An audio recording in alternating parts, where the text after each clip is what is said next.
In 2017, the Mahoning Drive-In Theater in Pennsylvania hosted a two-night VHS horror festival. Video Violence and Video Violence 2 were screened. They converted the concession stand into a convention hall. Josh Schaefer produced a commemorative button based on the Video Violence VHS cover art. Lots of fans of SOV horror films attended. Gary P. Cohen filmed a welcome video for the occasion. Good evening. My name's Gary Cohen, and I am the director of Video Violence, as well as Video Violence 2 and Captives. And I can't tell you what a thrill it is to have Video Violence play in a drive-in movie. I want to thank Mahoning Drive-In, I want to thank Josh Schaefer, I want to thank Camp Video for putting this together, and the timing couldn't be more perfect. I am in the midst of making a documentary called Video Violence, the SOV That Wouldn't Die. And basically, it's not about making video violence or why I made video violence. It's about why video violence has remained alive for 30 years. And the fact that 30 years later it's being shown in a drive-in is going to be the perfect finale for the film.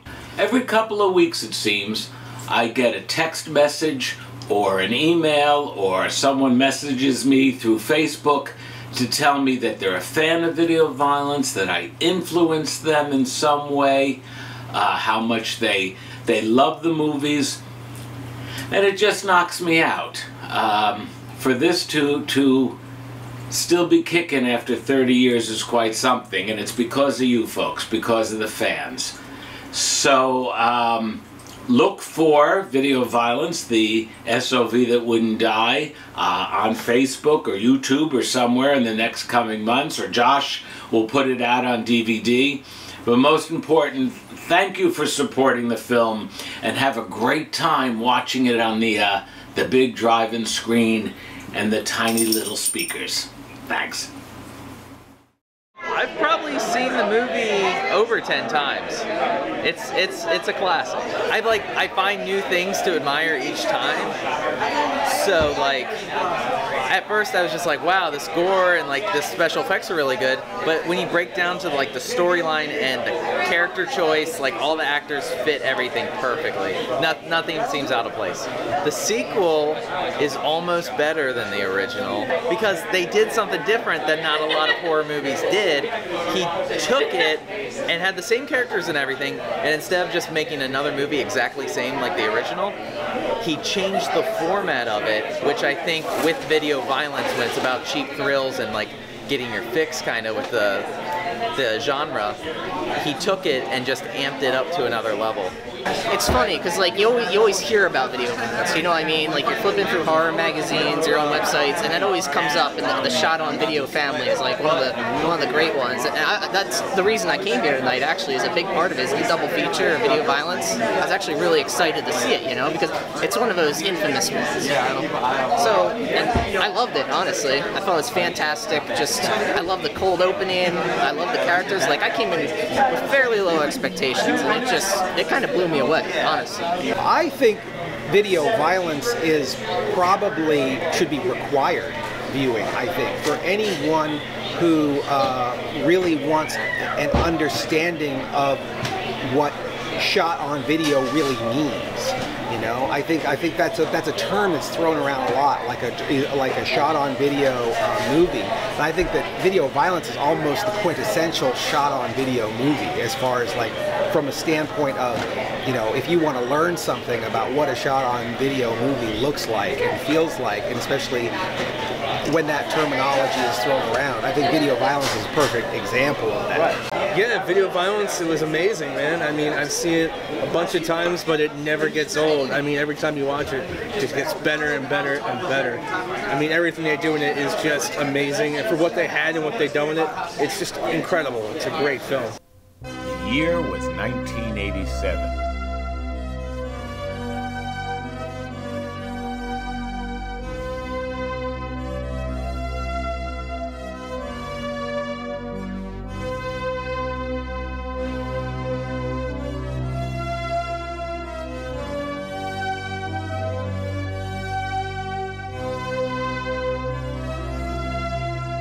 Video stores ruled, and VHS was king. VHS came before Laserdiscs, DVDs, Blu-ray, and streaming. It changed home entertainment. And during this historic time, a little SOV horror film was created by an amateur filmmaker who owned a video store. It was called 30 years later, this SOV, along with Video Violence 2 and Captives, are still alive and well. Why have they remained so popular? I don't think I can think of another title that has as much of a staying power as Video Violence. This is a movie that cannot be killed.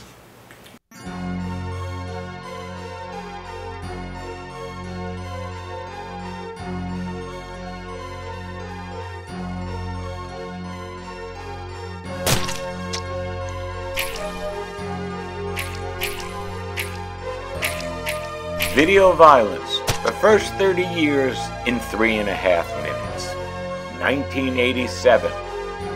Camp Video releases Video Violence on VHS in a large box with original art. Later in 1987, Camp re-releases Video Violence in a smaller conventional box, adding a sticker from the American Film Institute. Also in 1987, Majestic Home Video releases Captives but renames it Mama's Home, re-edits it, and adds misleading cover art. 1988. Camp Video releases Video Violence 2 on VHS with their original cover art.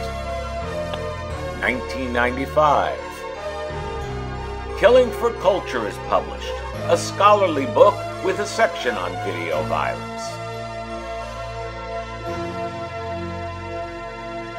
1995. Video Violence is listed. 2007. The old Camp Video becomes the new Camp Motion Pictures. Also, in 2007, Camp Motion Pictures releases Video Violence and Video Violence 2 on DVD, remastered. 2008. The DVD of Video Violence 1 and 2 is offered for sale for the first time in big chain stores such as Virgin Records and Best Buy. 2009. Audible Grindhouse, a book about the lost art of VHS boxes, features Video Violence on page 12. 2011. Camp releases Captives, as it was intended, in a box set with Video Violence 1 and 2 and 2 other SOVs. 2012. First screening in a movie theater. 2013. Josh Schaefer releases the Videovore edition.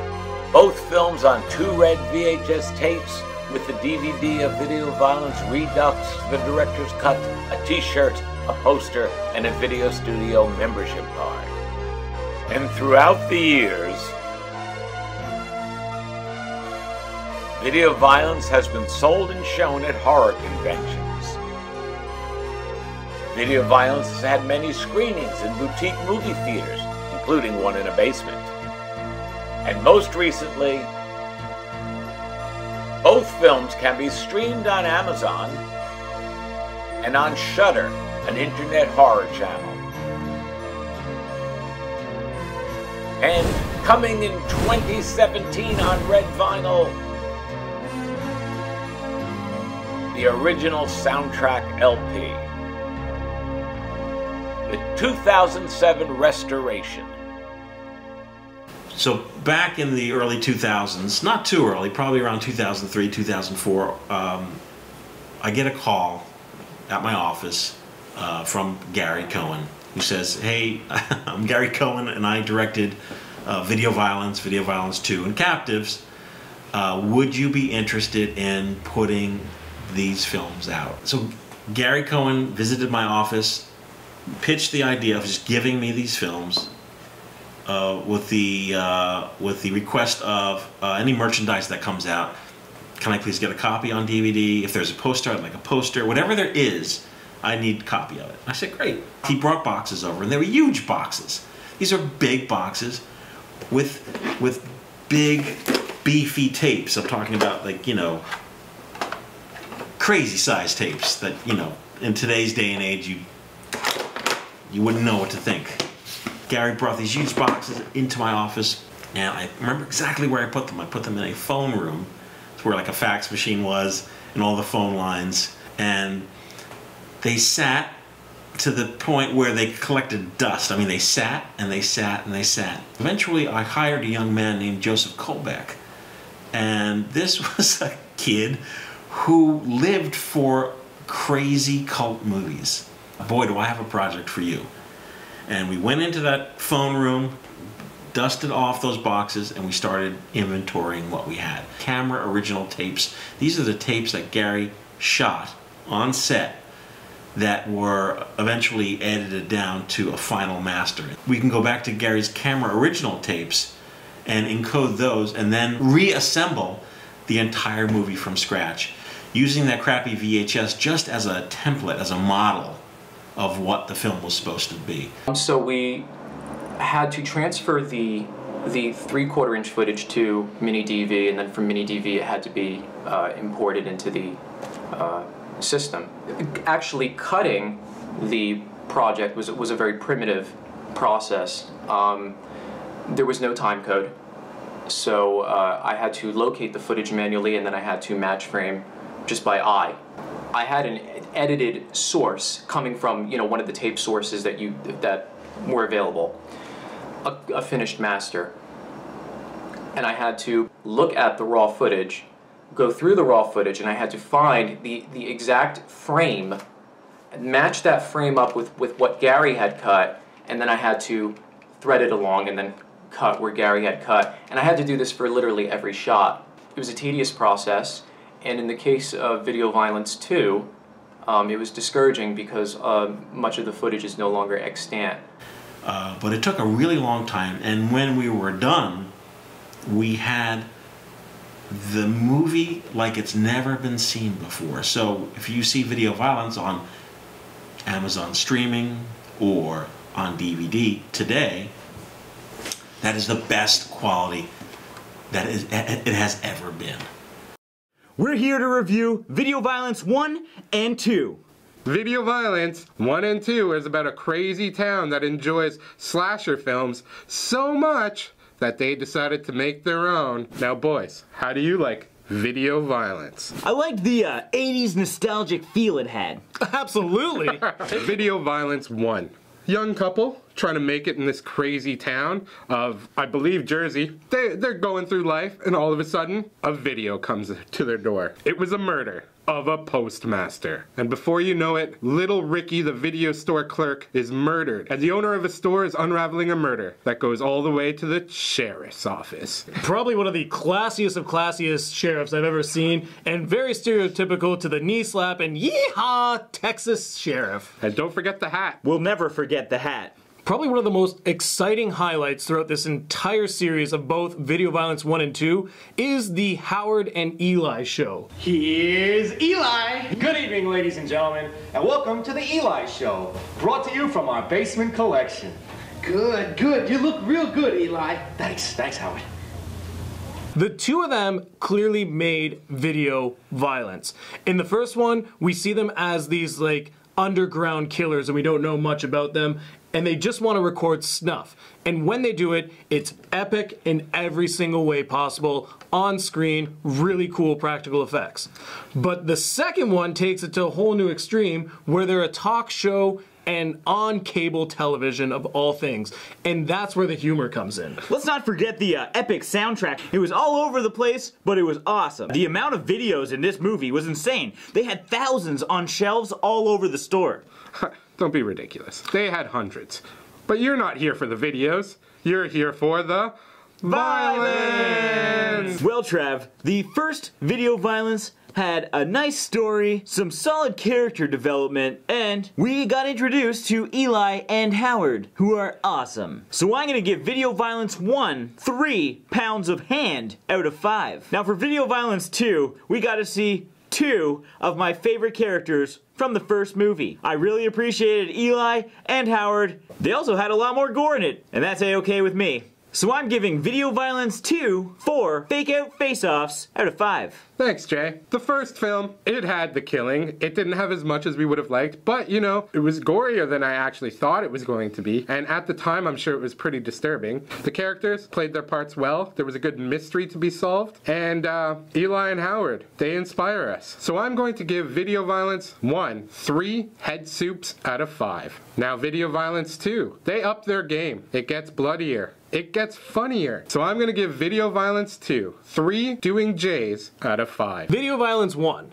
You had a really unique story, and I liked how you presented yourself. You took the whole found footage, mystery genre to a different level that not many people have done before. And it delivered through Howard and Eli. So with that being said, I'm going to give Video Violence 1 3 vampires searching for love out of 5. Now on to Video Violence 2. This had a completely different format, but it delivered. It was fantastic. The whole news broadcast was hilarious, but they kept that cool gore and kill scenes that were really epic from the first one. So that being said, I'm going to give Video Violence 2 4 vampires seeking for love sequels out of 5. The film's entirely shot on video, and I particularly like that. Some people may not like that, but I really liked it because it reminded me when I was younger and I had an old 80s video camera, and I used to shoot a lot of short films on it, and this had the same exact picture quality of those short films that I used to make. The soundtrack is, it's like all 80s synthetic music that's just made for the film. They're not like actual songs or anything else. They were just directly made for the movie, and I really kind of liked them. And if you notice in the beginning credit sequence, you hear it there. It's a really sort of catchy song. It's a little on the, you can tell it's they didn't have a big budget to make it, but overall I really like the soundtrack, the synthetic sound of it. Okay, overall I would give the film 6 out of 10 blood splats. I thought the story was fairly original, and I really did like it. If you're into 80s B movies, 80s low budget slasher type films, I would definitely check this one out. Now, the shot on video film that I enjoyed the most is Video Violence by Gary P. Cohen. It's about a couple that open up a video store in town, and a mysterious video is dropped off through the drop slot, and it's what's on the tape that makes this movie so scary. From there, the fun starts. Excellent kills, tremendous 80s music, and just downright gritty, family fun, and well worth a look. It's about videos, you know, so I think that kind of captures the time, you know, because there's the whole video renting thing, you know, and it's not like just an item, it's like a testament to society, you know, because it's not like something substantial, it's something rented, you know, like cheap thrills. That is just kind of like the whole plot of the movie, you know, the whole idea. Video Violence, the first movie, this movie is great. I'm going to give it, this is another one of those movies, I'm going to give 3 chainsaws. This is easy. The story is there. There's a really good story behind it. Video Violence 2, not so good. I will give this 1 chainsaw. That's pretty much it. You get disc art, which looks like the cover art, and then you get this,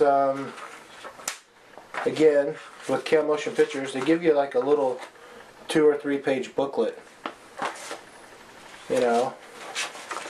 Now the extras on this disc, there's only a couple of them. One's a commentary for the first film, and an interview with Gary P. Cohen includes never before seen footage. The interview with Gary P. Cohen is really interesting because he talks about how he got this movie made and what it cost, and what he did between this film and another film called Captives, which probably will never see the light of day. I was introduced to Video Violence by a local mom-and-pop video store in my hometown, and I found that it had a lot going for it as a movie.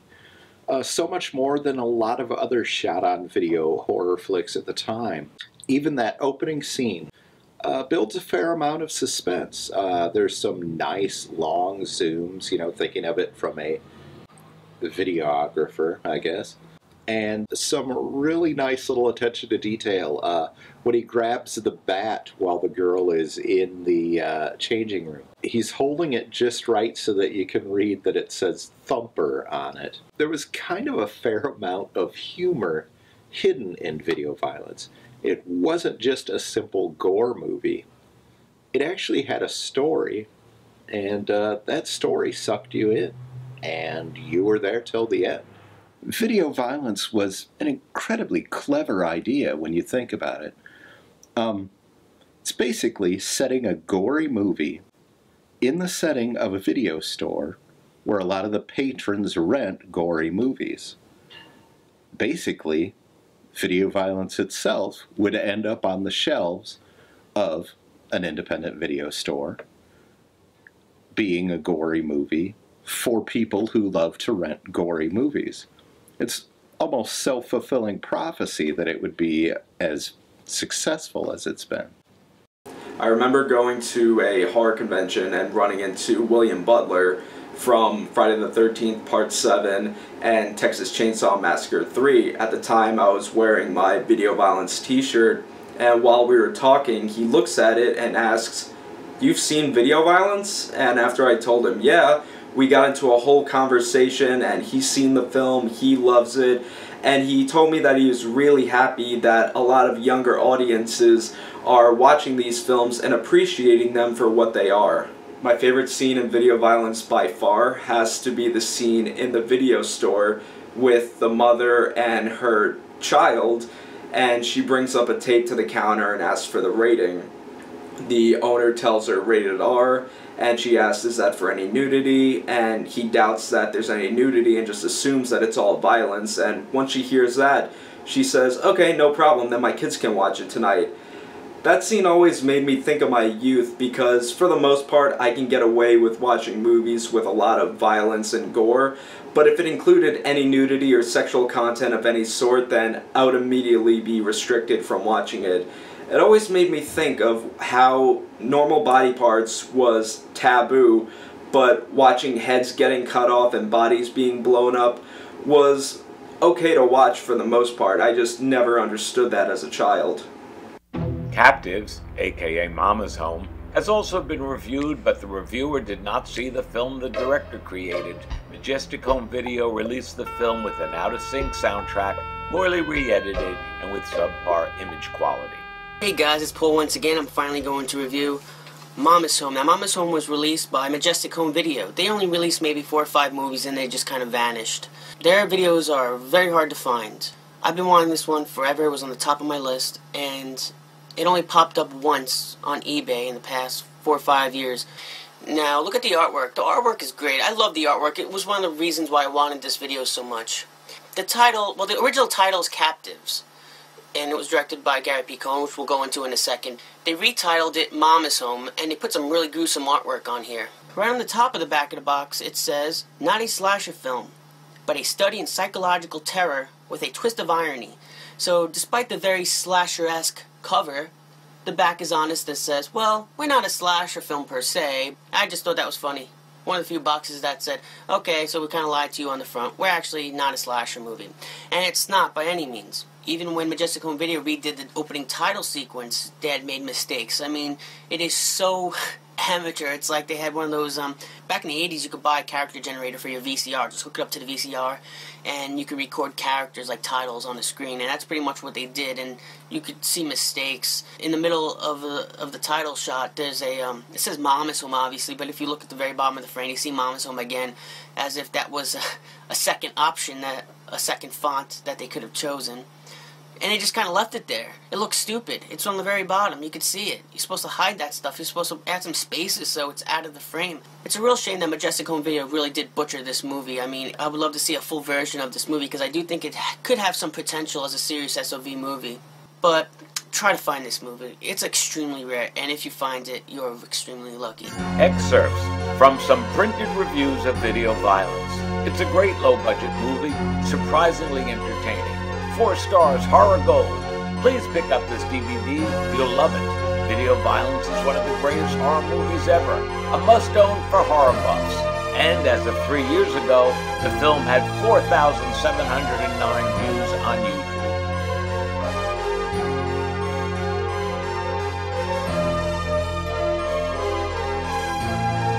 A fan offered Gary $300 for his VHS copy of Mama's Home.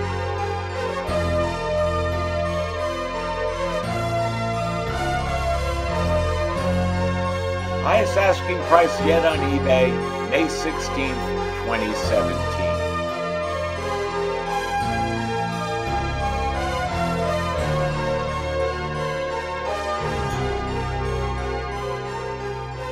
I didn't see video violence when it first came out. I saw it, I don't know, for the first time probably about 10 years ago.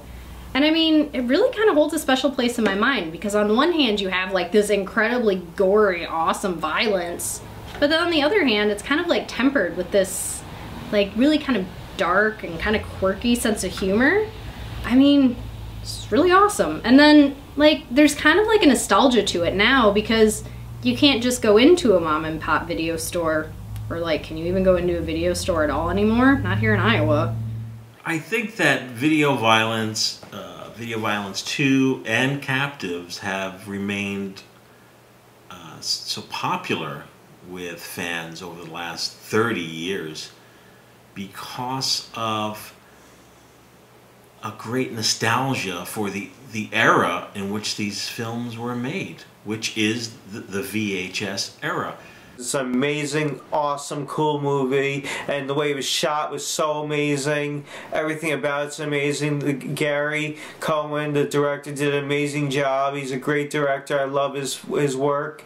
A lot of independent filmmakers get their start from watching movies like Halloween or Dawn of the Dead and other mainstream horror films, but I feel like movies that are shot on video, like Video Violence and Captives and other things in that genre, are much more influential and inspiring than the big Hollywood blockbusters because they give us something attainable rather than something on a pedestal. Today, shot on video films are kind of a form of folk art or a cult phenomenon because you don't see them anymore. Not many people film on tape anymore. Really, all the things that he's able to accomplish, that Gary can accomplish in this movie, it's sort of mind-blowing, you know, because you wouldn't imagine he got a plot that involves an entire town, which is already kind of an insane feat. I can barely film a scene in a back alley without the cops getting called on me. So his whole story involves all these different characters who are all well-written, well-rounded characters. Even the villains are memorable. Pretty much, it just feels like a real movie. It is just how I feel about this movie. Whenever I think about Video Violence 1 and 2, or I rewatch it, I'm like, I gotta get my camera. I gotta go and make a movie and try and be this good, you know, and it's just incredible. As far as the longevity of video violence is concerned, both Video Violence and Video Violence 2, one thing, I think they were a lot more clever than most shot on video movies at the time. Video Violence 2 actually had a lot of humor in it. They really sort of loosened up their format as far as making that movie is concerned. And there was a lot of very funny things. There's certainly a lot of very gory and gross things. But that's part of it, you know. And I think that people almost long for that simplicity again. Also, I don't think film and video makers realize that they're documenting a time and a place, especially independent film and video makers. 20 years from now, you've documented that time and place.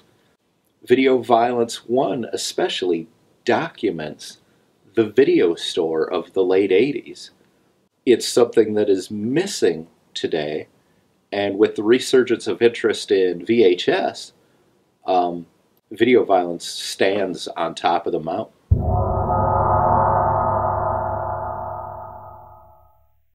absolute quintessential shot-on-video horror film, in my humble opinion. You know, I think the artwork and that big box release is a big reason why people are still looking at this film. I mean, just that, you know, the bloody hand going into the VCR, and it's just something that's really spectacular. The film is really self-aware, too. You know, I think it knows what it is, and I think it plays off of that and just has, you know, a great time doing it. And you have a great time watching the movie because of that. You know, I got to work with Camp Motion Pictures and create an anniversary edition of Video Violence, the Lunch Meat Die Hard Videovore edition. Gary had put together Video Violence 1 and Video Violence 2 into one film and called it Video Violence Redux. And we kind of threw that in there with it. And what we did is created this set that I was just talking about. And, you know, put Video Violence 1 and 2 on red VHS tapes. Got this killer I'm a Lifer t-shirt recreation that, you know, of course comes from the film. This was just a lot of fun. It was like a dream come true to put together. You know, Video Violence is a huge movie for me. And, you know, just being able to put it back out there and, you know, put it in some beautiful artwork and, you know, just make it come alive again. You know, it puts it in front of people again, and, you know, it champions it and tells people that this movie is really good and really important and a lot of fun. And, you know, that's what I really wanted to do. Just keep it alive, reanimate it, let people know that this movie is still really rad and inspirational and important. So, what does the future hold for Video Violence? Where can it possibly go from here? I think that the possibilities are unlimited, really. I imagine the day where someone will have their phone and they'll be able to just bring it up, and from your phone it'll project some kind of holographic big screen where you just set your phone on a table and you could watch on a screen whatever you want. And I think that the film will outlive its creators. Video Violence. Video Violence. Video Violence. Video Violence. Video Violence. Video Violence. Video Violence. Video Violence. Video Violence. Video Violence. And to those who Video Violence. Video Violence 2. Video Violence 1 and 2. Video Violence 1 and Video Violence 2. And Captives.